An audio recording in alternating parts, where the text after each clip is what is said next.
What up, everybody? What up, everybody? What up, everybody? Welcome back to another episode of AC Reviews the World. I am your host, AC the Engineer, and we are at episode 61. Yep, it's episode 61 now. Moving on up there. Getting closer to episode 100. I'm still not sure what we're going to do yet, but we're going to do something special. We are going to do something special.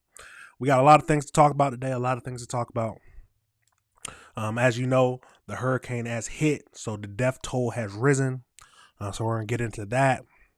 We got some more updates in the Sonia Massey's case, which has been trial, which has been finished. A lot of crazy things going on. We got 4 kids in a trunk of a father. It's crazy world, y'all. It is a crazy world, but at the end of the day, what I always say, we got to keep living it, and we got to review the world together. We have to review the world together. Like always, if you disagree with anything I said, please let me know so we can have a discussion about it. I'm always open to hearing other people's opinions so we can have a discussion, a civilized discussion. There's no need for any kind of name calling. Let's talk about it. That's the West. What's wrong with the world now? People can't have a good civilized discussion about their opinions. But let's get into it. You know how I like to do it, so let's get to it. The very first thing we're going to talk about today, we have to go over to the hurricane.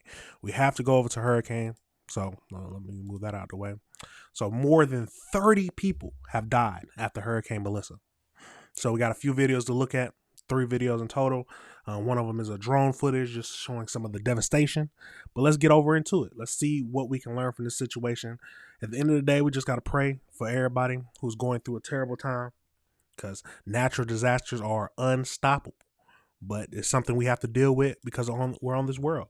I don't know what's happening with this player, but let's get into it. George Solis spent the day making his way to hard-hit Santa Cruz. And, George, we're already seeing some of that damage behind you. Tom, we're in hard-hit Santa Cruz. Buildings here devastated. This one right here used to be standing. You can see now it is nothing but debris and rubble. Roadways here very treacherous to get in and around different neighborhoods. And there are still parts of this island that are virtually inaccessible. Tonight, the first look at Melissa's catastrophic trail of destruction through Jamaica. It was horrible, horrific, terrifying, the worst day of my entire life. Homes surrounded by water, roofs ripped off, street after street littered with debris. Food, everything gone. Officials say at least 5 bodies were found today, one an infant. We set out from Kingston this morning to get as close to the town where Melissa made landfall as we could. This is what some of the highways look like heading into western Jamaica after Hurricane Melissa. Jamaican police using chainsaws to clear some of the heaviest debris off the highways. As we got closer to ground zero, it got even worse. I'm here in the town of Santa Cruz, one of the hardest hit by Hurricane Melissa. Part of the roadway here covered in mud, bringing traffic to a standstill in some parts. Residents taking it upon themselves to help with the cleanup. Chadley Brown describing how he got to safety. Water inside.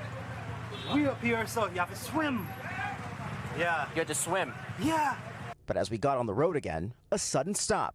This right here, the end of the road, we were trying to make it to Black River, but you can see this power line here, one of many obstructions in the roadway. You can see traffic as far as the eye can see. We can go no further. The monster Category 5 storm plunged 77% of the island into the dark, making communication with the hardest hit areas difficult, including Absolutely Black River. Absolutely crazy, y'all. They said 77% of the island went dark. Absolutely tragic. We got to pray for them. We have to pray for them. But Mother Nature is very scary. It's hard. You cannot underestimate it. Let's keep going. This video was taken inside the police station there as Melissa hit. The hallways inundated with water. The police station? Today, workers pushed ambulances up Black River's blocked and muddy roads. And take a look at the eerie scene inside the Montego Bay Airport. Water pouring through the roof. So many Americans who traveled there for vacation now stuck. It's devastating, and I honestly thought I was going to die. At the Catalonia Hotel, the ceiling is shredded. The restaurant torn apart.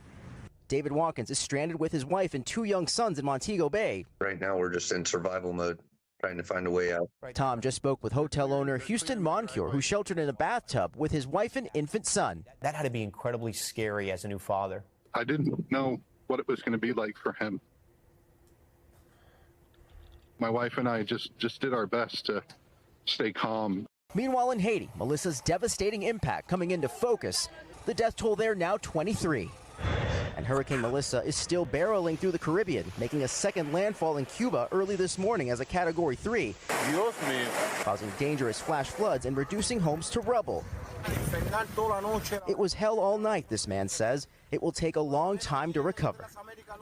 Tom, the airports in Ocho Rios and Kingston will reopen for commercial flights tomorrow. As for the airport in Montego Bay, well, parts of it were badly damaged, so it's still unclear when commercial flights will take off from there. Tom? We thank you for watching, and remember, absolutely crazy. And I do want to pull this up before we go into the next video.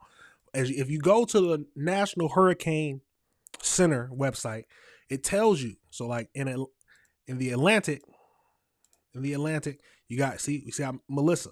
So it tells you the path and everything, but it also tells you, so let's go back, like Eastern Pacific, tropical cyclone activity is not expected during the next 7 days. So it tells you within 7 days. Well, I think I haven't seen where a storm pops up before the 7 days and it's not on the National Hurricane Center. Now tell me if I'm wrong, but please be looking at this website if you're going to these tropical islands, anything like that. But let's get over into these next videos and see what else we can find out. All right, we're going to get to our other, of course, big and ongoing story from this week, Hurricane Melissa. This morning, we are starting to get a picture of the sheer magnitude of the destruction here after the storm battered the Bahamas overnight. Well, the National Hurricane Center is calling it one of the worst storms to ever hit the Atlantic Basin. Officials say at least 36 people have been killed across the Caribbean. These before and after satellite images, we're showing you them on your screen left and right. It just shows some of the devastating aftermath in Jamaica. The United Nations regional coordinator for the island called the damage there unprecedented. He says an early estimate shows nearly 1 million people were impacted. NBC News correspondent George Solis has the latest from Kingston. Good morning. Those commercial and relief flights set to arrive here at the airport in Kingston. Now, as for Montego Bay, well, portions of that airport were badly damaged, so it's still unclear when commercial flights may take off there. So it brings a lot of uncertainty for those 25,000 American tourists still stranded essentially in that part of the island. Now, yesterday we got a sense of the devastation in some of the hardest hit areas. We began to head southwest where Melissa made landfall, and the roads there were certainly treacherous. At one point, as we were moving, we actually saw police with chainsaws trying to chop up some of the large tree debris that was along the highway there. Many of them telling me that they were just trying to assess the road on a case-by-case basis. Our next stop was a town called Santa Cruz, where a portion of that roadway was just covered in mud, bringing traffic to a standstill. We talked to some residents there who were telling us the water got up to their waist, if not higher, some of them using buckets to clean up some of the muck and debris, anything that wasn't concrete, roof structures, completely blown away by Melissa's wrath. And then as we try to continue further and further to ground zero, essentially, to Black River, we came to a complete stop. There was too many obstructions, too much mud. Officials saying it's really just one of the areas that's going to be the longest to assess because it has just been so devastated by Melissa. Officials saying that they are now working on those plans to restore power, to restore food and water to some of these most devastated areas. And unfortunately, we are learning more about the death toll. Officials telling us by their count, at least 5 so far this morning, and that possibly includes an infant. Officials still working to assess some of those areas that, again, have not been able to be reached by any vehicle to really just start understanding just how bad the damage was. A lot of officials touring much of the devastated areas by the air. You see the before and again, now? you really get a sense of just that path of destruction as Melissa tore through the island. Some of the flooding here it has sort of started to recede and subside. But again, when you talk about the infrastructure and just putting it all together, it is certainly going to take a long time to get a full comprehensive picture of the scope of the damage here. Back to you. All right, George, thank you. Well, now let's bring in Yvonne Rodriguez-Wewell. She is the executive advisor for the Caribbean at Direct Relief. That's a humanitarian aid organization. Thank you so much for making the time to talk with me. I know it is a busy week for you and your team as you're working there. Just in this early assessment, as we've been talking about, just this really horrific damage. One UN official said Jamaica has been devastated at a level never seen before. What are you hearing about the extent of the damage across all of the impacted islands, not just Jamaica? Devastation throughout, unfortunately. Jamaica, Cuba, Haiti, infrastructure damages. In Jamaica, at least 4 hospitals suffered significant damages, which is a reason for serious concerns, Oh, yeah. as damage to healthcare infrastructure can have long-term impact on post-disaster settings. Experience has taught us that that primary cause of death during these events is not necessarily the impact of the hurricane itself, but what comes in the aftermath due to the lack of continuity to medical services. In Puerto Rico, for example, after Hurricane Maria, more than 4,600 people died because pharmacies were closed, health centers were without power. Did she say 4,600 people died after Hurricane Maria because of the, oh my God, pharmacies were closed and everything like that? Jesus. Lack of services for people that suffer from chronic conditions, diabetes, hypertension. Coordinating relief, Yvonne, for one country after a natural disaster, of course, a monumental task. Your team trying to help several different nations, these island nations, they're separated by miles of ocean. I mean, how do you even start to organize a response to this magnitude of a disaster? How do you prioritize?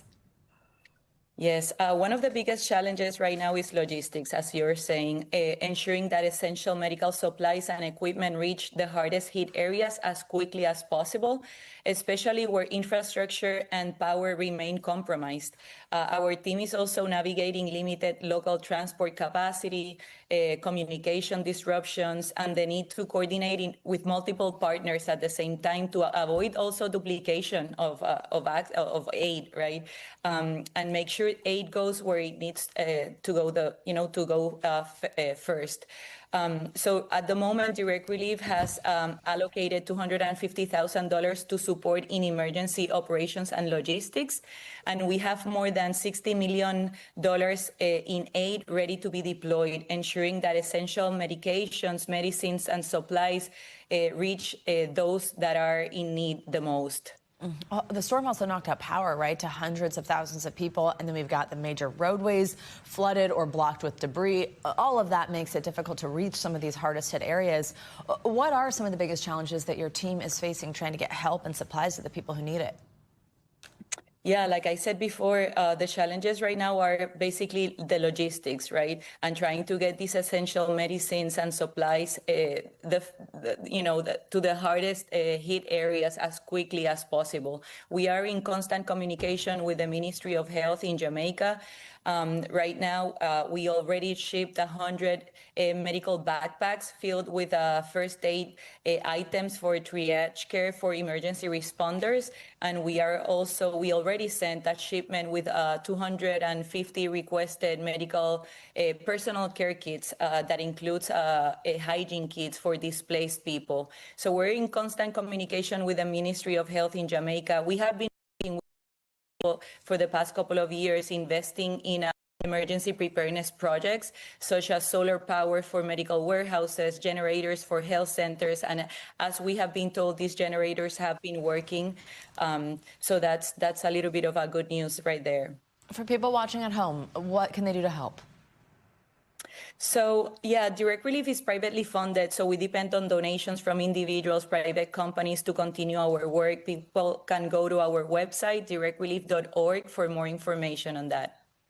All right. Yvonne Rodriguez, we will thank you very much for making time to speak with me this morning and for the work that you're doing there. We appreciate talking to you.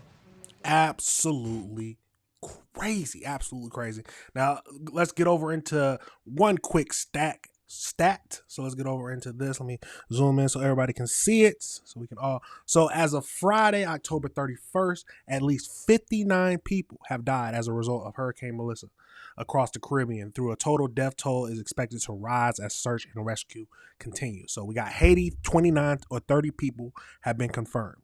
Jamaica, at least 19 people have died. Dominican Republic, 1 death was reported. And then Panama, 4 deaths were attributed to the storm's heavy rain and flooding earlier in the path. Absolutely crazy. So the death toll is at least 59, at least, and it's still expected to rise as more rescue efforts have been going through. Absolutely crazy, everybody. Absolutely crazy. At the end of the day, we got to pray for everybody going through something down there. Everybody. We all have to pray for them. Now let's get just this last thing a little quick. We're not gonna go through the whole thing, but it's just some drone footage of the devastation. It was worse. It was worse than anything I ever went through in Florida. Every bit of it.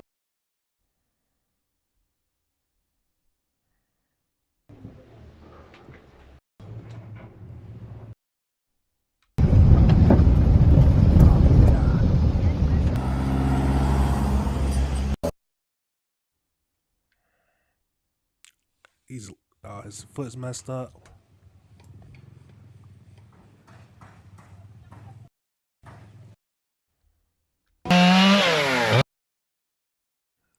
All the devastation.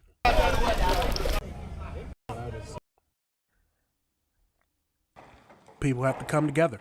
They have to come together to help everyone. Wow, look at that.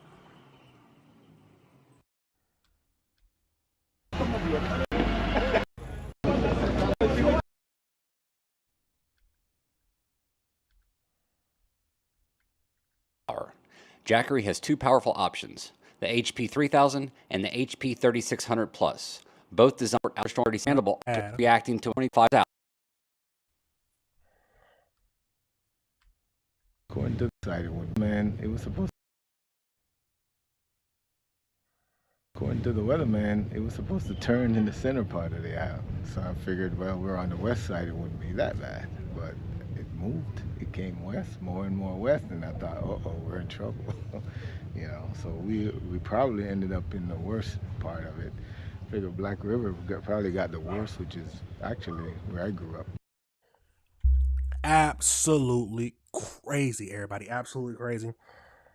It's devastation, but you can never underestimate Mother Nature. You can never underestimate Mother Nature. Let me know your thoughts on any of that stuff. How do you feel about the situation? It's a crazy situation, but all we can do is pray for them. If you want to donate, go donate. But the least you can do is pray. Pray for the people going through something. Pray that they can get help. And pray for the world. Pray for the world, everybody. Absolutely crazy. Let me know you had your thoughts on that whole video. Now we got to pivot. We got to pivot over into Sean Grayson. So Sean Grayson, as you know, or as hopefully you know, get that out the way. As you know, Sean Grayson has been convicted, the killer of Sonya Massey. So we got 2 videos to look at for that. So let's get over into it and see what we can learn from this situation and see what we got from it. First, we begin with that breaking news. Former Sheriff Deputy Sean Grayson has been found guilty of second-degree murder in the death of Sonya Massey. Back in 2024, Grayson shot and killed Massey while responding to her 911 call about a prowler.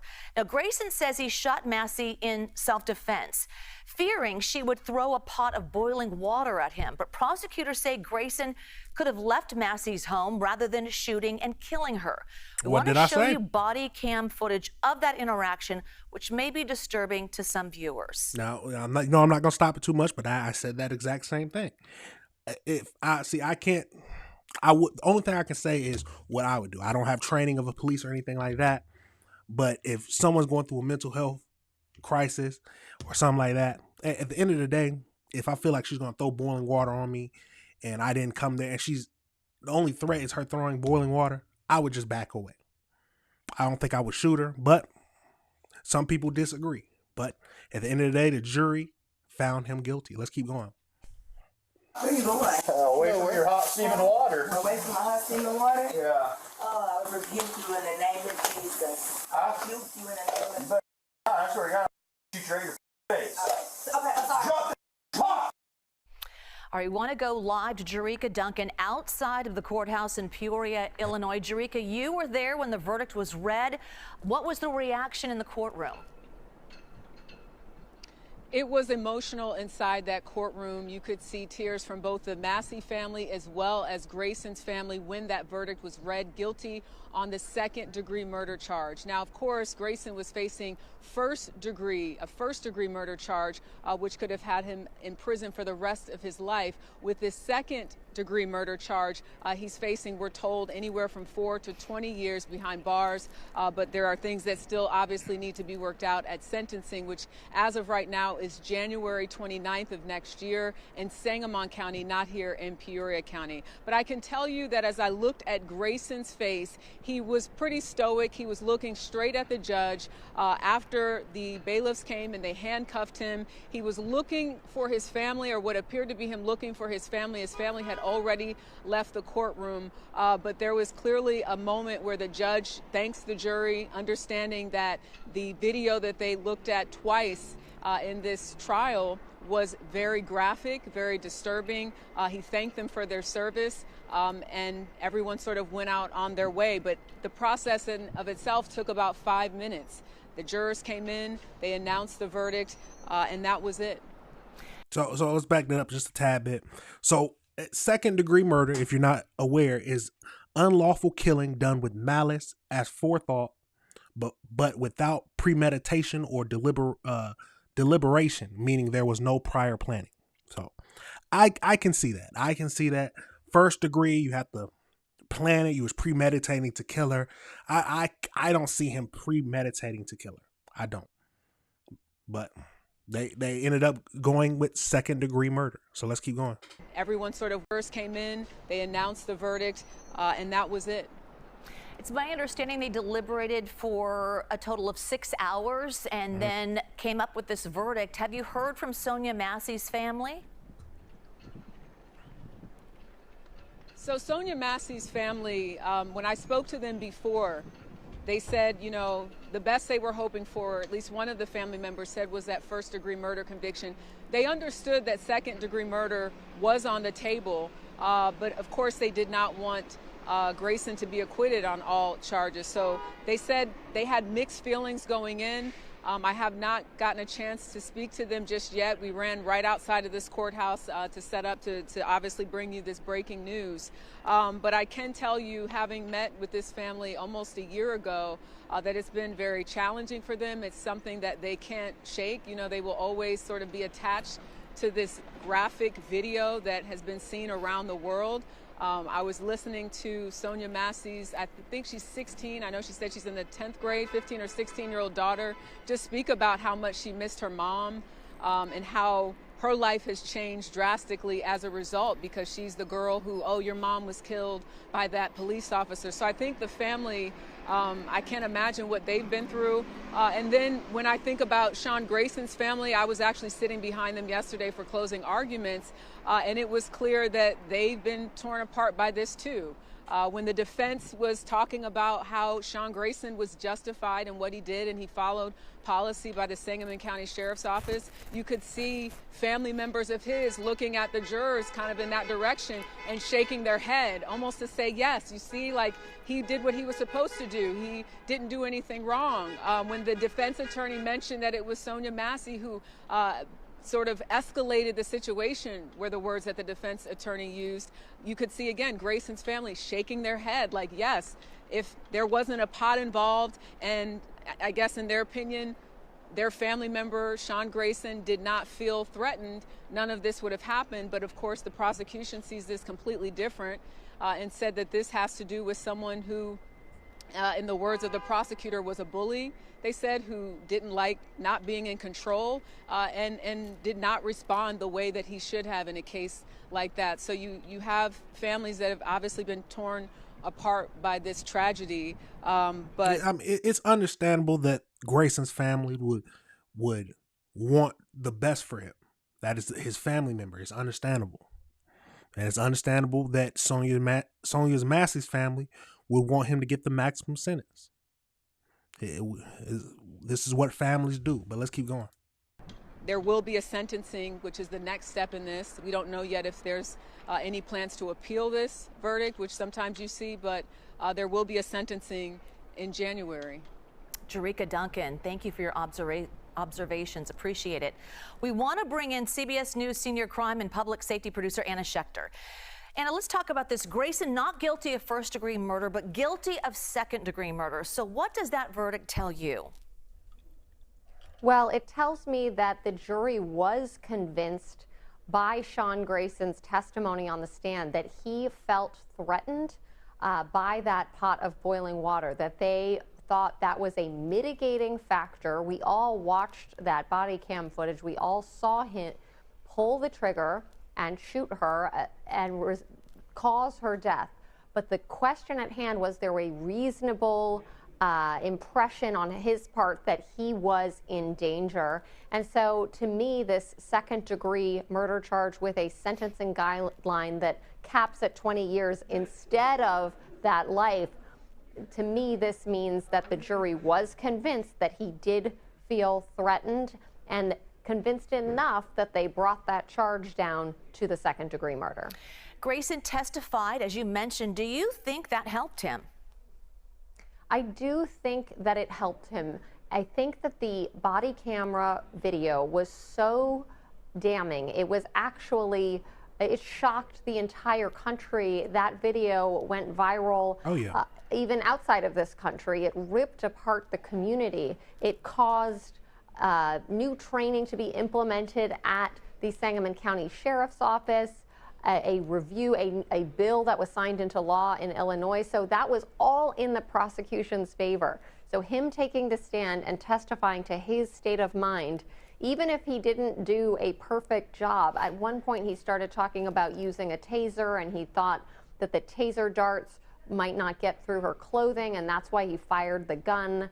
When I was seeing that, I didn't know how a jury would react to that, but clearly it worked. Now, of course, it is rare for a law enforcement official to be convicted of something like this, of second-degree murder. So, you know, he didn't get off, but certainly that sentencing guideline is significantly lower than the first-degree murder. Now, I will say what I think was very damning, at least gave him the second-degree murder charge, was his partner testifying to say that he wasn't in fear of the situation, but in fear of his own partner.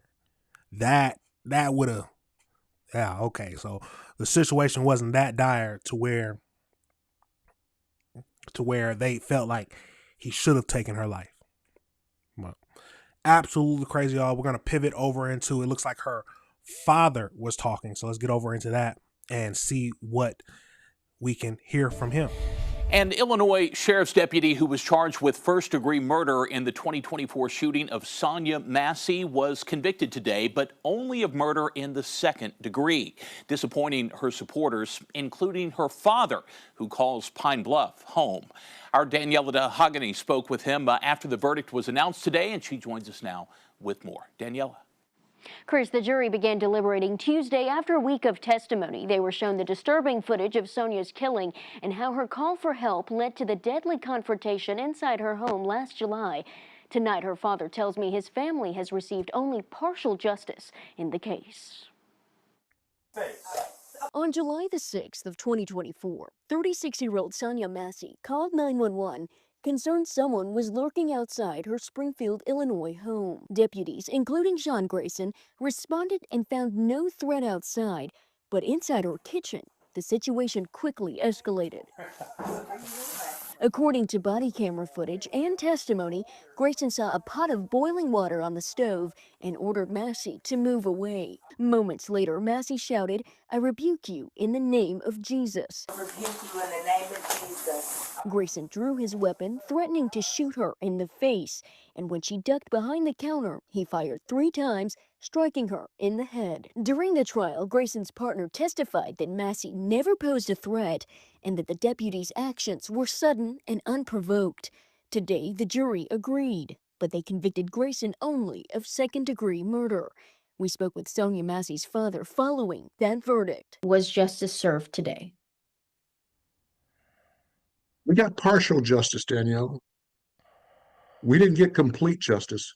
That's what we wanted. That's what our family wanted. Wilburn says the pain of losing his daughter has rippled far beyond Illinois, all the way back home to Arkansas, and that his family continues to lean on faith to get through. When this kind of hurt comes into your life, you have no alternative.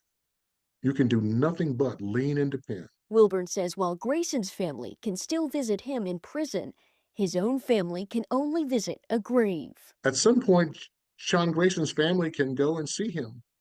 in a prison cell. We have to go see Sonia in the cemetery. Well, did he? I want to know. Did he want like the death penalty? Was that his ultimate? What he felt like would have been? How should I say it? The ultimate form of justice. But let's keep going and finish up this video. We have to go look at a headstone. We have to remember all of the fond memories we have of her. At least the Grayson families still has him.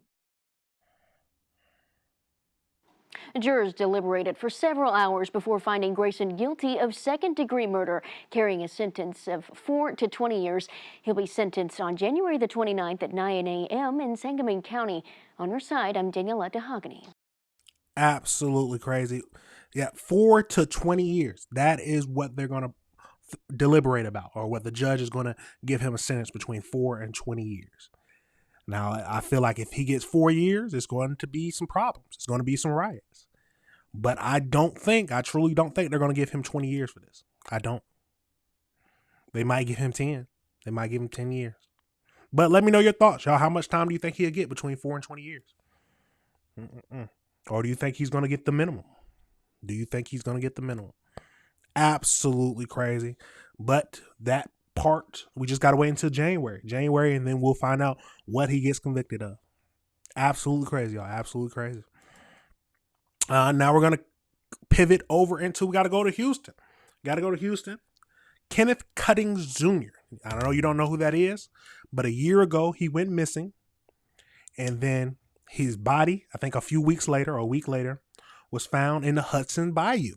So we talked about this before. A lot of bodies have been found in the Hudson Bayou. They keep saying it's not a serial killer or anything like that. So that's all we can go by. A lot of people thinking it's not, but it's a lot of bodies over the years. Be a dumping ground. But Kenneth Cuttings Jr. It's found out that the medical examiner made a mistake in the medical reports and put something in the reports that does not align with, that goes with another body. So people are questioning, well, how much else is wrong with the body, or how much else is wrong with the medical records? But let's get over into the videos. We're going to go through him first being missing, him being discovered, and then what we learn about the medical examiner's mistakes. So let's get over into it and see what we can find out about this situation. Is there a serial killer in the Hudson that's dumping in the Hudson Bayou? That is the question. Is there a serial killer dumping in the Hudson Bayou? Well, new tonight, Houston police are investigating after a 22-year-old walked out of a bar Friday in downtown. Hasn't been seen since. Take a look at your screen here. This is who family, friends, and police are looking for. Kenneth Cutting. Fox 26's Abigail Dye joining us live with details on this case and the ongoing search. Abigail. Well, Rashi, police and family, they tell us that Kenneth was out Friday night here at Pete's Dueling Piano Bar in downtown. He was last known to be here around midnight, and then at one point he got into a car with two of his roommates. They headed east on I-10, got in an argument, and his roommates dropped him off somewhere in 5th Ward, and that was the last time that he was seen. He also allegedly left behind his phone and his wallet. The next day is when his family found out, and they contacted police. Since we found out, we haven't stopped. Sun up to sundown, we've been putting out flyers. We've been making phone calls. We've tried to do everything we can on social media to get it out there. We won't stop until we find out what happened. Essentially, he's out at this bar with his friends. He gets a little unruly, according to them. They get in the car, go down I-10, headed east. They drop him off near 5th Ward, and that's the last time anyone has heard from him or seen him. We haven't heard from him or seen him pretty much since. The last hard thing that we know of where he was at was Pete's Piano Bar on Friday night. We got a Snapchat at 11:45, and that was really the last well-known thing that we've seen. That's really scary too. No cell phone, no wallet. Is it like him to leave his valuables behind like that? Oh, not at all. I mean, just like any other 22-year-old child, which they're attached to their phones, and he was no different than any other 22-year-old. Now, I will say, if he was really drunk and unruly and very drunk, it's possible that he left his phone in the car. I can see that being possible. Let's keep going. This is not anything that he's ever done. He's never run away. He's never left for an extended period of time. It's never happened. My family is extremely worried about him. My family really needs some answers. We just want him home safely. Now we got the gist of that. Let's go over to the next video to where we can see more about him being found. Up first tonight, the family of a young man whose body was found in Buffalo Bayou last year is sitting down exclusively with KHOU 11. Yeah, they're frustrated after Houston police closed the case, saying there was no foul play, but his family believes there's more to the story. Matt Doherty is following this story from Sealy tonight. I don't know if there's a serial killer, but the way they're dealing with these bodies is ridiculous. Kenneth Cutting is tired of being patient. And I've been waiting for a year and a half now. The body of his only child, Kenneth Cutting Jr., was found in Buffalo Bayou in early July of last year, 3 days after he went missing. After spending the evening at Pete's Piano Bar in downtown, his roommates reported there was an altercation inside their car. They say Kenneth jumped out at the Waco exit near I-10. After that, they say they never saw him again. The roommates were interviewed by police and have never been charged with a crime. Kenneth's body was found floating in the water more than a mile from the spot where they say he was last seen. There's been a lot of bodies found, and if you see, all of them be determined as undetermined. Which was also the case for Kenneth. The medical examiner's report states his cause of death is undetermined. What's also strange is the finding of what the ME's office calls medical hardware in Kenneth's neck. His family says he never had any surgeries, and they would have known. Today, the Houston Police Department told me the case is closed. They say there were no signs of foul play, and this was not a homicide. I'm pissed. This is a 22-year-old kid that showed up dead in Buffalo Bayou, and nobody gives a flying flip about it. Kenneth's cousin says his case is like many of the others who have been found in the bayous across the city. I think that it was a quick wash of the hands. They couldn't find evidence super quick, so at this point they said, oh, sorry, it's just closed. Proper investigation wasn't done. Very suspicious. Private investigator Coleman Ryan has been working on this case since Kenneth went missing. In your expert opinion, was this an accidental death? No, I don't believe so at all. Kenneth's dad doesn't think so either. He did not fall in that bayou. Somebody put him in that bayou. From Sealy, I'm Matt Doherty, KHOU 11 News. They are 100% correct. It happens a lot. A lot of bodies have been found. Now, the family is demanding Houston police reopen their investigation into the death of a young man found in a Houston bayou. The medical examiner's office admits errors were made in Kenneth Cutting Jr.'s autopsy report. Matt Doherty has been following the story since the young man disappeared and shows us why the family believes it's time to take another look. Doctor that did his autopsy says, oh, that was a mistake. It was for the body that I did after that, but it was accidentally put in his medical report. And I said, say that again? And he goes, he repeated himself. And I said, okay. Lauren Freeman is still in shock as she discusses the call she received from the Harris County Institute of Forensic Sciences. The autopsy in question was for her cousin, Kenneth Cutting Jr. The 22-year-old went missing after a night in downtown in June of 2024. 3 days later, his body was found in Buffalo Bayou. This is the part of Buffalo Bayou where Kenneth's body was found just east of downtown. The Houston Police Department says it decided to close the case after they say no foul play was involved. The medical examiner's office performed an autopsy, and they say his cause of death is undetermined. And it makes you question everything about the report, right? Oh, yeah. I mean, 100%. I mean, how do you believe in anything that they've said? In the report, Freeman says she found major discrepancies, most significantly medical hardware found in the neck of the body that was examined. Kenneth Cutting's family says he never had any surgeries. Last week, Freeman says she was told that information about Cutting's neck was actually from a different autopsy on a different body, yet it ended up in Kenneth's autopsy report. I don't know how something like that is mistaken. Somebody has died, and the information in the report needs to be right. What else is wrong in the report? Freeman says she's found other things that make no sense. There's other things in the report that are off as well. Kenneth Cutting was 89 pounds when his autopsy was performed, according to the report, after he'd been in the bayou for 3 days.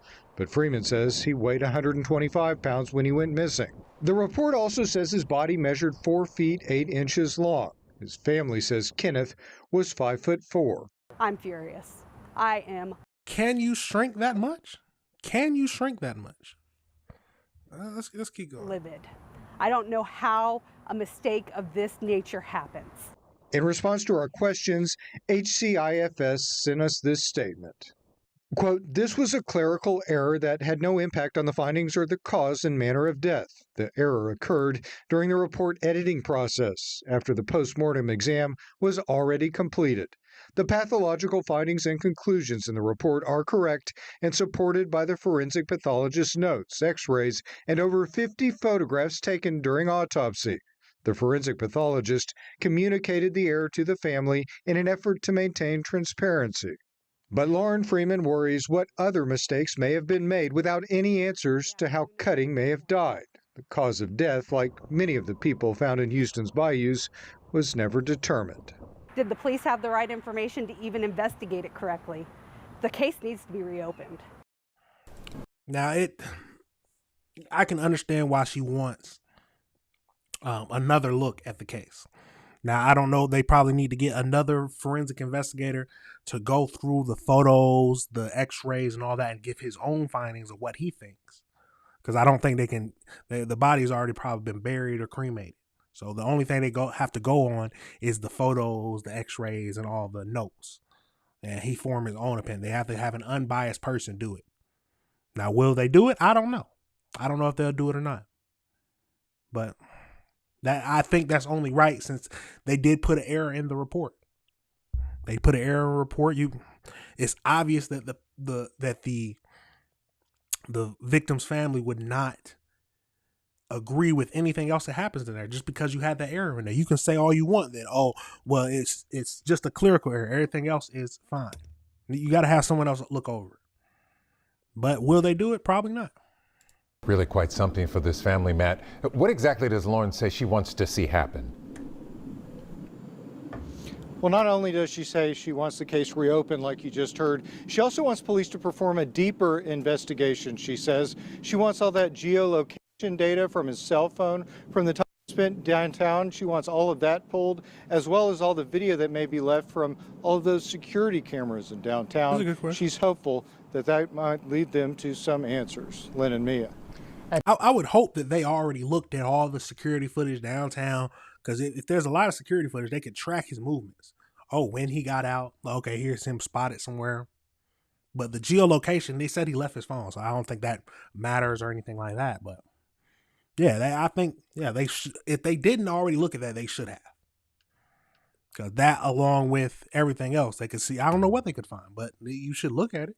If someone went missing and they were found dead, no matter what the medical examiner says, that's something you should look at. But absolutely crazy, y'all. Absolutely crazy. Will they go back and reopen the case? I don't know. I don't know. A lot of people, like we talked about before, a lot of people have been found dead in the bayou. Is that a dumping ground for somebody? There probably is people dumping in there. There probably is, and that it just gets mixed in.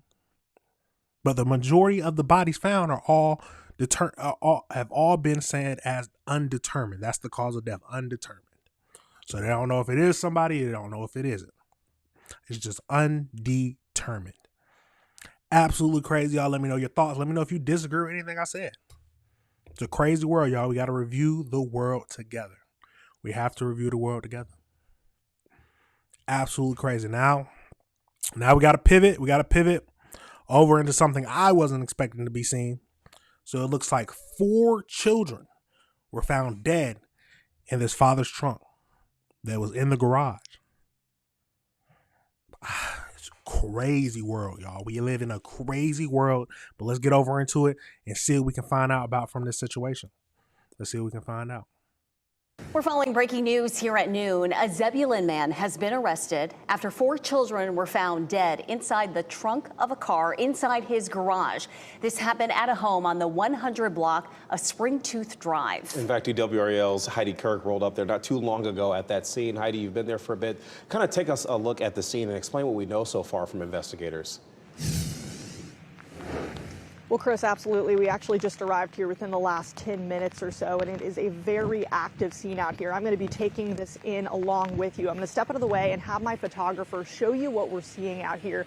We've got lots of different agencies here on scene investigating as we speak. That includes the State Bureau of Investigation, the Johnston County Sheriff's Office. We have deputies surrounding that home, as well as some caution tape on the scene. Now, let me break down what we know.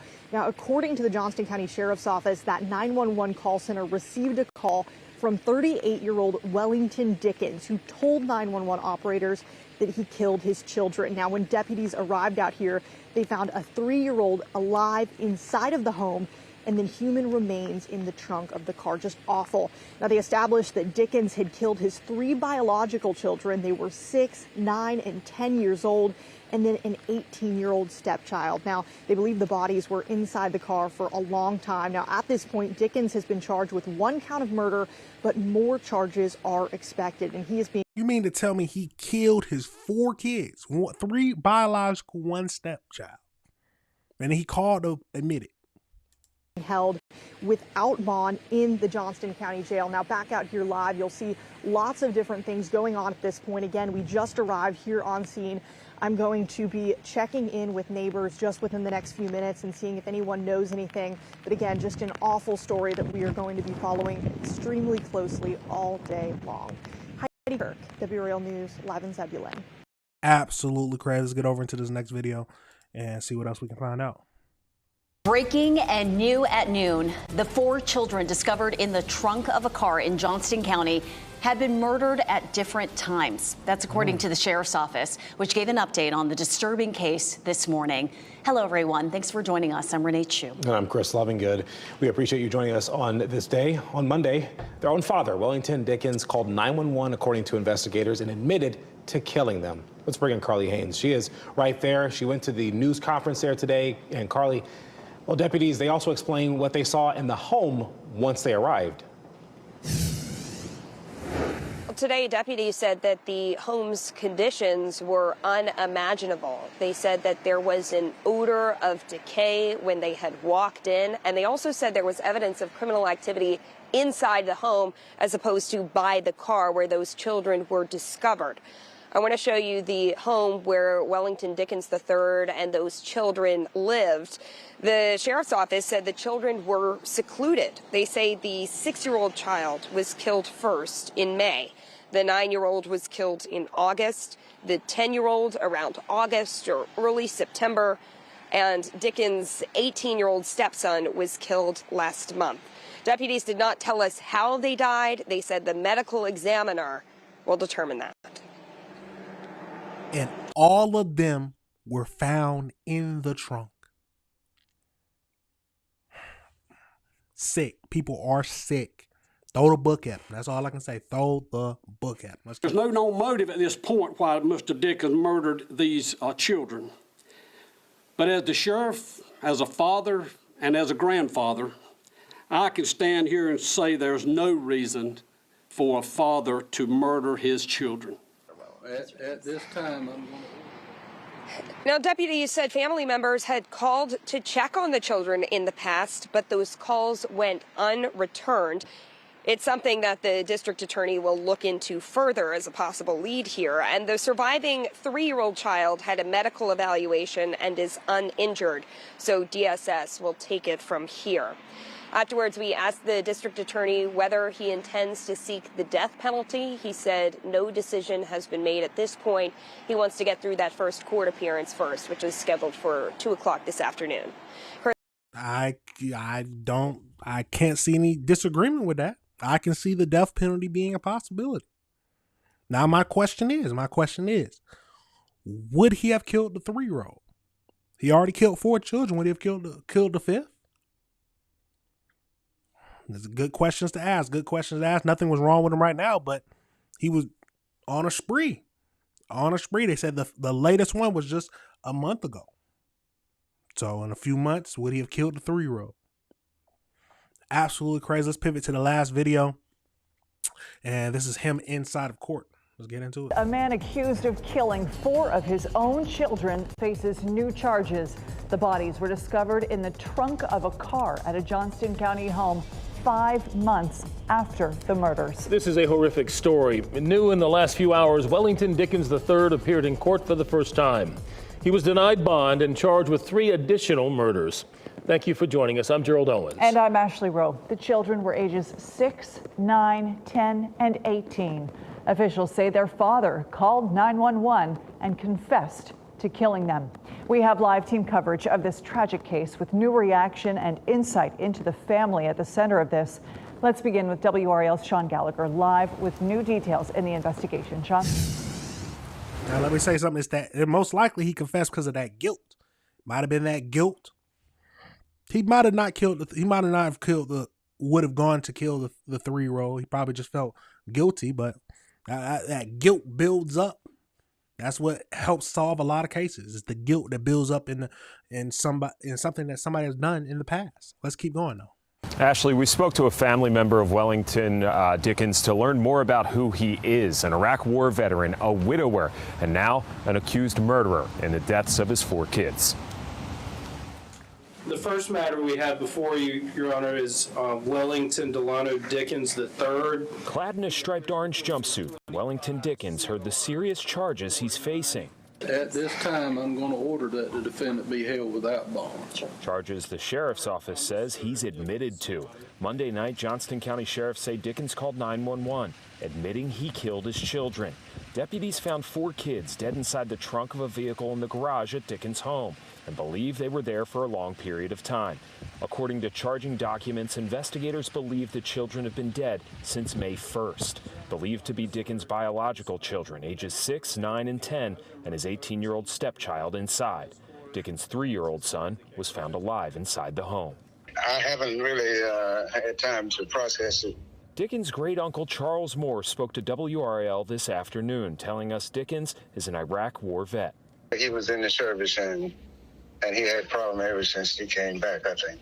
Court records show Dickens married his wife Stephanie in 2015. A year later, they gave birth to a baby girl. According to court filings, WakeMed submitted a report of suspicion of abuse or neglect against Dickens and his wife that year, accusing Dickens and his wife of refusing medical care for their newborn daughter with jaundice. It's an accusation Dickens challenged and sued WakeMed over. Dickens' wife died in April of 2024 due to pregnancy complications, and now 4 of his children are dead, with law enforcement pointing the finger at him. Like anybody else, I was just shocked, you know. You hear talk of that happening to other people, but you just wouldn't think it would happen to one of your own. Now, let's say this. I'm 100% positive that the defense attorney is going to say mental issues. They're going to do like a insanity, a mental health problem. That is how they're going to try to play this. Mental health, insanity plea, something like that. At the end of the day, mental health problems or not, he needs to go away. He does not need to be here with people. Is the death penalty? I mean, he hid the body for months. Hey, let's keep going. And Dickens will be back in court here in Johnston County tomorrow. 3 of those additional murder charges were filed after his first appearance, so he needs to come back to hear those charges against him. But there are still so many questions about this investigation that we don't know yet. That's why we want to bring in Heidi Kirk right now up in Zebulon outside of Dickens' home. And Heidi, it has been a very active day up there. Sean, an extremely active day. We've been here on the scene since about 12:30 this afternoon, and from our viewpoint, not much has changed. That investigation is still extremely active. Let me step out of the way and show you what we are seeing as of this moment. You will still see crime scene tape surrounding that house, multiple law enforcement officials also on the ground here, as well as the SBI. They've had it locked down pretty much all day long. Now, we have gone door to door down this entire street asking people what they knew about this family. What we've learned from almost everyone we talked to is that they were quiet and kept to themselves. A crime scene now active for close to 20 hours, drawing eyes from up and down this street. It's definitely a horrible thing to happen. Wouldn't wish anything on this to anybody. It hits close to home for Fran Mikowski. I walk by that house almost every single day. She didn't know Wellington Dickens or the rest of his family personally, but remembers when they moved into the house on Springtooth Drive. I never saw a child outside playing. I never saw him mowing a lawn. The only time I ever saw them was the day they moved in. And even then it was you just get the feeling that someone's to themselves. This is the home where law enforcement staged since yesterday. Within the hour, towing a silver sedan from the garage. The 4 children were found dead inside the trunk of a car last night, one alive inside the home. It's a family that's already experienced tragedy. Many neighbors remember a food drive circulating throughout the neighborhood after Dickens' wife passed away last year unexpectedly. Everyone in this neighborhood reached out to him, and this is a very new neighborhood. I've been here 3 years. Most everyone else has been here about 1.5 years, 2 years. There was an outpouring of what can we do. Now she's wondering what else went on behind closed doors at this home in this normally quiet Might never neighborhood. know. We might never know. You just really can't imagine the feeling from these people that are on this street, looking out their window, watching this investigation play out. Now, one thing that every single person that we talked to today expressed to me is just concern about that 3-year-old boy who was found alive. Everyone is thinking about him tonight. Of course, we will continue to stay on top of this. Heidi Kirk, WRL News, live in Zebulon. Our hearts are with that little boy. We sent this push alert minutes after we found out about the investigation. You can get important updates like this one. Absolutely crazy, y'all. Absolutely crazy. Now, let me know your thoughts. Let me know if you disagree with what I've said, or let me know if you have a different feeling on the case. Do you think he can get away with this, with an insanity plea or mental health? Because they say he was an Iraqi vet. Going through all the trauma of him losing his wife and everything like that. It's an absolutely tragic situation. 4 children have lost their lives and a 3-year-old. Luckily, I don't believe he'll be able to remember anything that happened. But he's going to find out eventually when he gets older. Absolutely crazy. Hopefully he's not in foster care with a family member. But it's a tragic situation. Let me know your thoughts on that whole situation, y'all. Let me know your thoughts on that whole situation. It's a crazy world we live in, but we got to keep reviewing the world together. We have to keep reviewing the world together. Now we're going to pivot over into the Louisville heist. See, I'm never saying this name right. The museum heist. The famous museum heist. So it seems 5 more suspects have been arrested. So let's get over into that. Now, remember, we talked about this last time. There was about over $100 million. We do want to start with breaking news. $100 million worth of jewels stolen. But so 5 more suspects have been arrested, and someone should have been fired in that museum. That's my thoughts, but let's get into it. This morning, as we've heard that 5 more arrests have been made in that Louvre jewel heist. And we do have a live image coming out of the Louvre there in Paris, France. I want to read some of this reporting courtesy of the Associated Press as they continue to follow this story very closely. Now, they say this: 5 more people have been arrested in the investigation into the theft of crown jewels from the Louvre Museum. But the treasures remain missing. That's according to the Paris prosecutor and what they announced on Thursday. The 5 were detained late Wednesday night in separate police operations in Paris and in surrounding areas. The prosecutor did not release their identities or any more of those details. One of the suspects is suspected of being part of the 4-person team that robbed the Louvre's Apollo Gallery in broad daylight back on October 19th. 2 other members of the team were arrested Sunday and given preliminary charges Wednesday of criminal conspiracy and theft committed by an organized gang. Both partially admitted their involvement, according to the prosecutor. It took thieves less than 8 minutes to steal the jewels valued at 88 million euros or 102 million US dollars. And it really shocked the world. The robbers forced open a window, cut into cases with power tools, and fled with 8 pieces of the French crown jewels. French police have acknowledged major gaps in the Louvre's defenses, turning the daylight theft into a national reckoning over how France protects its treasures. Now, one of those who has been charged is a 34-year-old Algerian national who has been living in France since 2010. He was arrested at the airport in Paris as he was about to fly out to Algeria with no return ticket. He was living in a suburb north of Paris and was known to police mostly for road traffic offenses. His DNA was found on one of the scooters used by robbers to leave the scene. Absolutely crazy. Now, let me say something. They said that the jewels have not been recovered. They most likely hid them. We know they probably hid them for a while. And if they never find them, whenever they get out, because they're not going to be in jail for life now, whenever they get out, you're going to have to watch them. The police are going to watch them like hawks. They make any moves, they arresting them again. Because they hid them or they pass them off to somebody to sell and break down and sell. Absolutely crazy. Let's keep going. The other suspect, a 39-year-old, was arrested at his home, also in the outskirts of Paris. Now, the man was known to police for several thefts, and his DNA was found on one of the glass cases where the jewels were displayed and on items the thieves left behind. Video surveillance cameras showed there were at least 4 people involved. 4 of the suspects arrived aboard a truck equipped with a freight lift that 2 of them used to climb up to the museum's window. The 4 of them left on board 2 motor scooters along the river toward eastern Paris, where they had some other vehicles parked.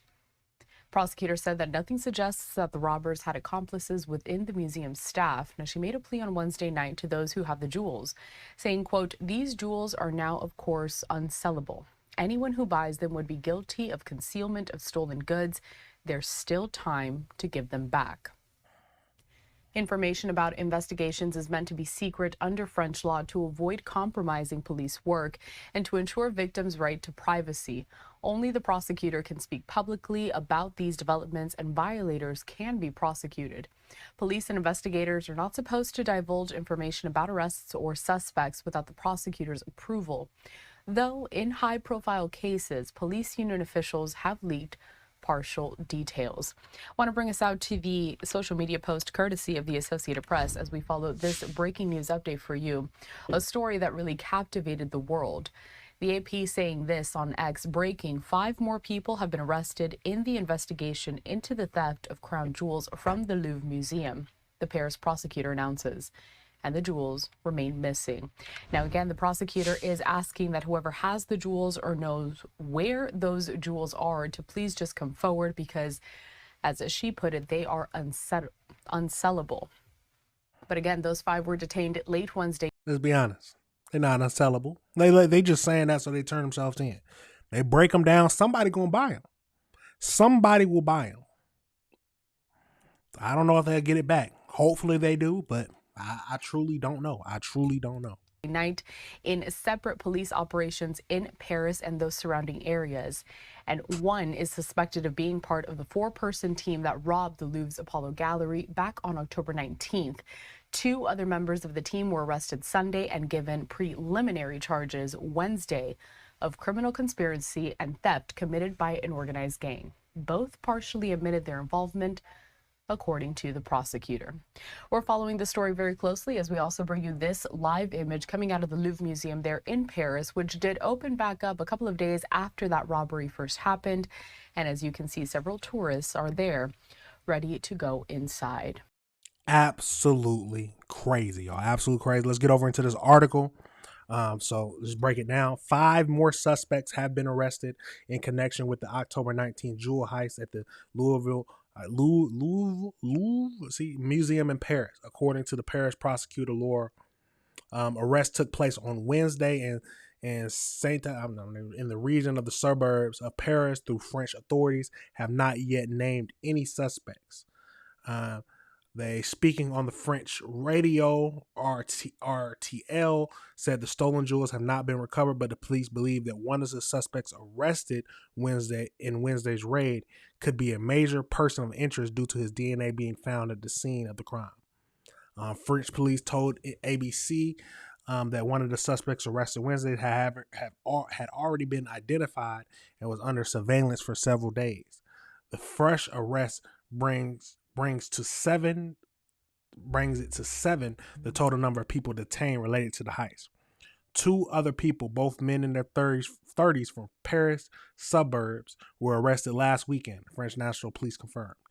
Investigators said that matches trace DNA recovered from a helmet left at the scene of the crime to one of the suspects, enabling police to put alleged thief under phone and physical surveillance. One suspect was arrested at 10 p.m. on Saturday at the Paris Charles de Gaulle at the airport, trying to board a plane bound to I'm never saying names right. Aguilera. I've said this before. See, I'm not good. Y'all know I'm not good with names. Investigators previously told ABC that the second suspect was arrested as he was about to travel to Mali, but on Wednesday said that the man had no intention of leaving the country. One of the suspects had dual citizenships in French and Mali, and the other is a dual citizen French in Aguilera. Investigators said, adding that both were already known to police for past burglaries. Okay, makes sense. Investigators said they're still determining whether a source inside the museum may have had a role in the theft. They knew exactly where they were going. It looks like something very organized and professional. Absolutely crazy, y'all. Absolutely crazy. But yeah, 7 people have now been arrested for the theft of over $100 million worth of jewels. And they still haven't found the jewels yet. They still not have found them. And they're saying that they're unsellable, but we all know that somebody will buy them. They break them down, somebody will buy them. You ain't gonna get the full value because they're hot, but somebody will buy them. Absolutely crazy, y'all. Let me know your thoughts on that situation. Let me know if you disagree with anything I said. They thought they was gonna get away, but DNA, cameras, come on now. I've said this before. There's so much DNA. It's so hard to not leave your DNA. There's so many cameras around nowadays. They'll find you when you do anything. They'll find you. They will find you. Absolutely crazy, y'all. Let me know your thoughts on that whole situation. Like I said, let me know if you disagree with anything I said. Absolutely crazy. Now, we gotta go. We're sticking overseas, so we gotta go over to Brazil. It looks like 100 people have died in a Brazil gang raid. They said, and then the citizens say it wasn't even a raid. It was a massacre. It was a massacre. So we got 2 videos to look at, and let's get over into it and see what we can find out about this situation. It's a crazy world. Like I always say, it's a crazy world we live in. A police operation in the suburbs of Rio de Janeiro has left at least 132 people dead in what has become the largest and deadliest gang raid in Rio's history. The grisly operation saw explosions and gunfire ring out in the Brazilian state and left neighborhood streets lined with bodies, just days before Brazil is set to host a major upcoming world event. So what prompted the brutal bloodbath? Here's everything you need to know. In the dark of Tuesday morning, October 28th, 2,500 Brazilian civil and military police entered the Alemão and Penha complexes of Rio de Janeiro, accompanied by helicopters, armored vehicles, and drones.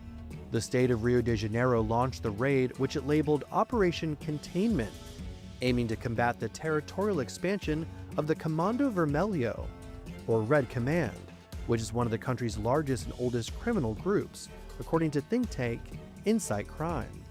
The Red Command is notoriously involved in the drug trade in Brazil and South America and has a strong foothold in the poorer neighborhoods of Rio de Janeiro, known as favelas.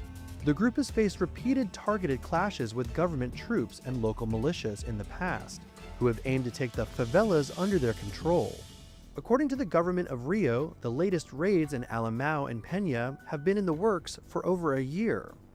Police used armored vehicles to topple barricades set by the Red Command, while also setting blockades of their own to close off strategic avenues and highways in the area. Shootouts and gunfire soon broke out and have since left at least 132 dead, 4 of whom are confirmed to be police, as well as dozens injured, including civilians. According to a video posted by the state, Red Command could be seen responding to the raid by using drones, which reportedly dropped explosives on police. Various videos shows the complex is looking like a war zone, as explosions and rising black smoke scattered across the city skyline. In the aftermath, over 40 bodies could be seen lining the streets of the Peña favela on Wednesday, a witness told Reuters. Did they say 40 bodies laid on the street? Let's back that up a tad bit. We gotta back that up a tad. Lining the streets of lining the smoke scattered across the city skyline. In the aftermath, over 40 bodies could be seen lining the streets of the Peña favela on. Yeah, this is definitely a different country. They just laid the bodies out on the street for reporters and everybody to take pictures of. 40 bodies, acting like it's a trophy. We just hunted down some wild game. Wow. Wednesday, a witness told Reuters. The UN Human Rights Watch chimed in on the deadly assault, saying, "We are horrified by the ongoing police operation in favelas in Rio de Janeiro. We remind authorities of their obligations under international human rights law and urge prompt and effective investigations." The harrowing ordeal comes as the state of Rio prepares to host a major climate conference to kick off the COP30 World Leaders Summit in Brazil next week.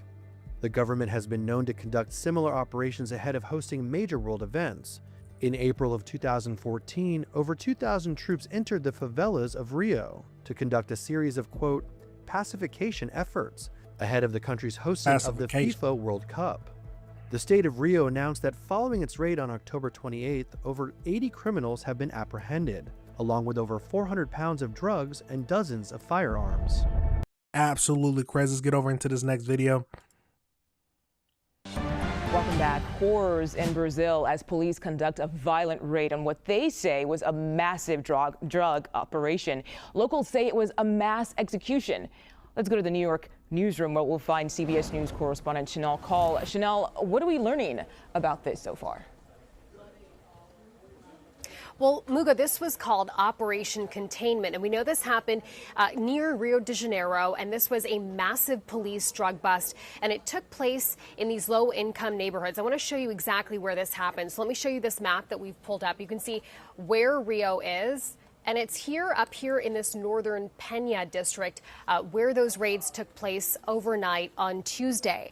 We know this was a massive police raid, police killing at least 114 people. And it's that sheer scale of lethality around these police raids that really have sparked protests in Rio overnight. And what we've seen happen is people coming out protesting this. A lot of the families of these people that police say were suspected of being involved in drug trafficking in Brazil, they have now come out and said, look, if you wanted to arrest these people, then arrest them, take them to jail, prosecute them. But why did they have to be killed openly in the streets there? And so people have come out against this move by Brazilian police, even calling for Rio's governor, Claudio Castro, to now resign.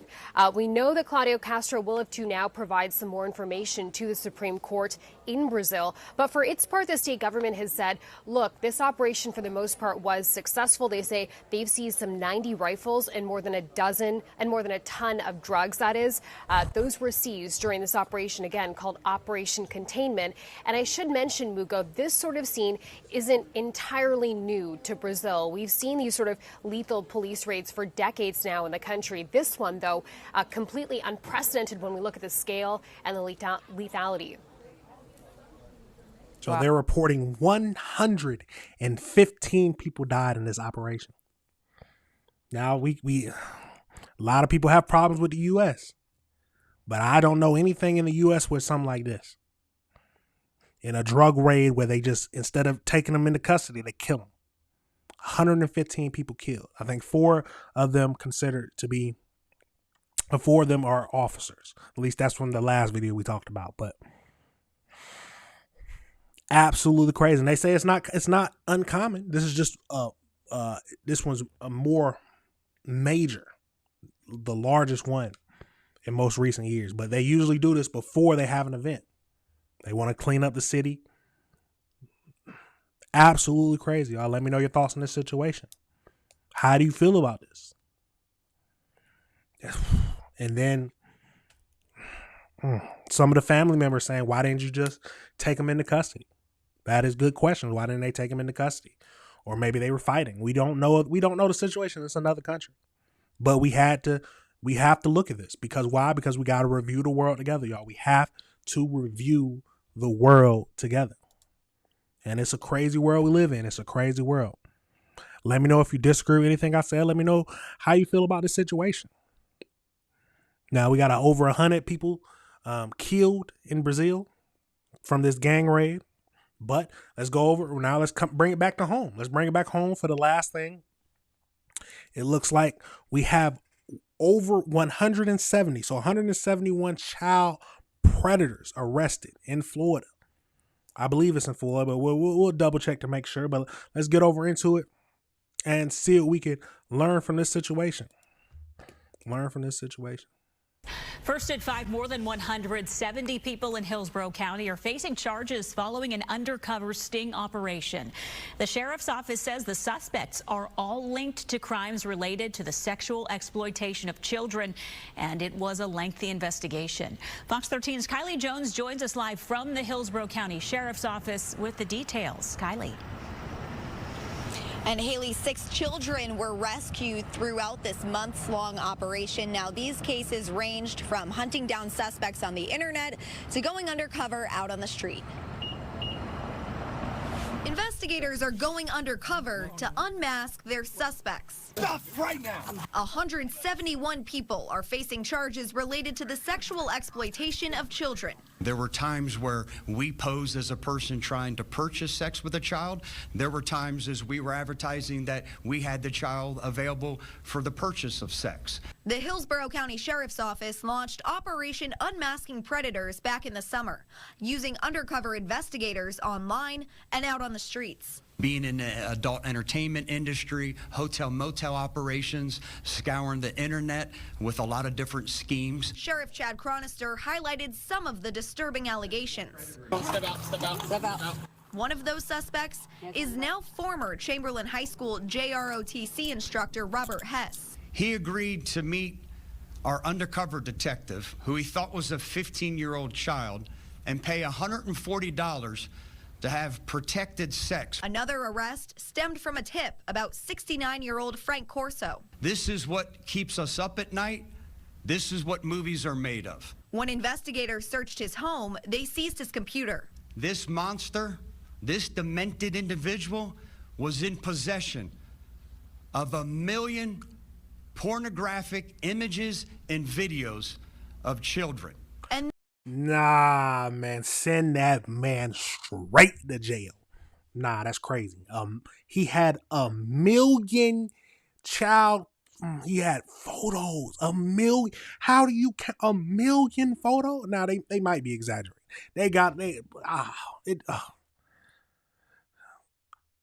Put him under the jail. Put him under the jail. 1 million. He a monster. He's a straight monster. God, hold on. We got it. Where is he at? 1 million.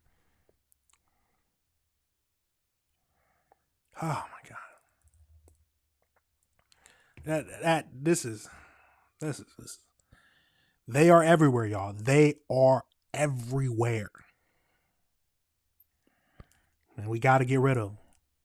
Send them down. Send them to jail. They need to be in jail for life. Let's keep going though. Investigators searched his home. They seized his computer. This monster, this demented individual, was in possession of 1 million pornographic images and videos of children. And then deputies ran a sting on Devonjay Farquharson and Marcel Walsh, accused of trafficking a 17-year-old girl who was living in a motel. Our undercover detectives see this advertisement and, acting as a buyer of sex from this 17-year-old child, show up. The undercover detective immediately rescues this 17-year-old child. Put your hands up. They too were busted. The sheriff says the sprawling list of suspects are now facing charges ranging from possession of child porn to soliciting a minor to human trafficking of a minor. And the Hillsborough County School District did confirm that suspect, Robert Hess, was fired after he was arrested earlier this month. He Hess should have is been. facing several charges, including solicitation of a minor, but he has since been released on bond. Haley.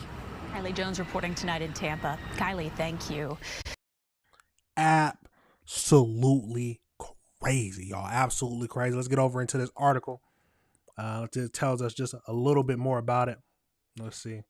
So we got the county sheriffs ramp up for Halloween on Friday. So Hillsborough County in Florida, sheriffs arrested. Get this out of here. Yeah, let's back there. Let's get out of here. They arrested 171 people off the streets. Six victims were arrested following months-long undercover operation targeting human, sex, and child exploitation. Yeah. The sheriff called it Operation Unmasking Predators. They uncovered detectives posed as children and or traffickers online to catch people attempting to have sex with minors or sell minors for. That was 171 potential children in the community who would have been exploited, and their lives changed forever. One suspect, 34, thought he was meeting a teen for sex when he saw deputies and tried to get away. Actual footage shows him leading investigators on a high-speed chase before crashing into another car and flipping over, driving erratically, recklessly, and now ending up striking and hitting an innocent bystander because he doesn't want to pay the price. Yeah, that's what that is. Yes. Another arrest highlighted by the sheriff, the JRTC teacher, who tried to meet a 15-year-old and paid him $140. He agreed to meet the undercover officer who was allegedly 15 years old and pay $140 for 30 minutes. Let's see. So he had Hillsborough County School District says he had no prior disciplinary record. You never know. 69-year-old Frank had 100 counts of child. What does that mean? Oh, he says he had more than 1 million pornographic pictures and videos of children. Detectives also rescued a 17-year-old girl who was being trafficked after spotting an online ad. Deputies say that she was living in a motel with her mother and siblings with 2 men. He charged $400 to have unprotected sex. Oh, my God. He let her keep $40 for the sexual encounter. They said that the team will continue to using the undercover operation to identify predators. We constantly monitor and modify our enforcement operation. They got to modify them because people are going to know about it. With Halloween approaching, said the deputies have already checked in on all 175 registered sex offenders in the county. All in compliance. Yes, you got to check in on them. They can't give out no candy, none of that. None of that. So, my goal is to make sure every child is scared for the right reasons under the meaning of Halloween, but never at any time is a child in danger in our community. That is a good sheriff. That is a good sheriff. Absolutely crazy, y'all. They lie in wait everywhere. 171 child predators. You got a JRTC teacher, and you have a 69-year-old with a million child pornography photos. Put them under the jail. And I've said this before, when they die, leave them in jail for life. And then when they die, they got to have a wing, just a separate wing for their ashes to stay in the jail. So their soul can stay there forever. Because absolutely sick individuals. You got to watch over your kids, y'all. Watch your kids. Know what they're doing online. I've heard about them Roblox, the game that kids love to play. They've been investigating that before. Too many child predators on that app or that game. Be careful. Watch your kids, know what they're doing, because people don't care. People are sick monsters. And we got to review the world together, y'all. We have to look after our own community. We have to look after the kids. We got to look after each other. It's a crazy world we live in, y'all. It's a crazy world we live in. But like I always say, we got to review the world together. We have to review the world together. Absolutely crazy, y'all. Absolutely crazy. Now, that is the end of the show. Like always, thank you for watching now. Thank you for watching later. Let me know if you disagree with anything I said about this. That is my main goal, is for us to have a discussion about this. It's not just live in an echo chamber. Let's talk about it. Let's have a discussion about it. If I said something wrong, tell me. If I will admit, do your own research. Don't just go off of mine. Look it up yourself. That is the main goal. Everybody needs to do their own research, and we need to talk about these things together. Absolutely crazy. Remember to hit that like button, hit that subscribe button, and hit that notification bell so you can be up to date on any of the videos we talk about. It's a crazy world, y'all.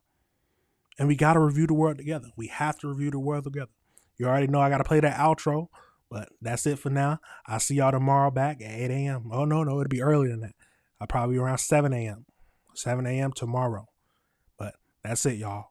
Peace.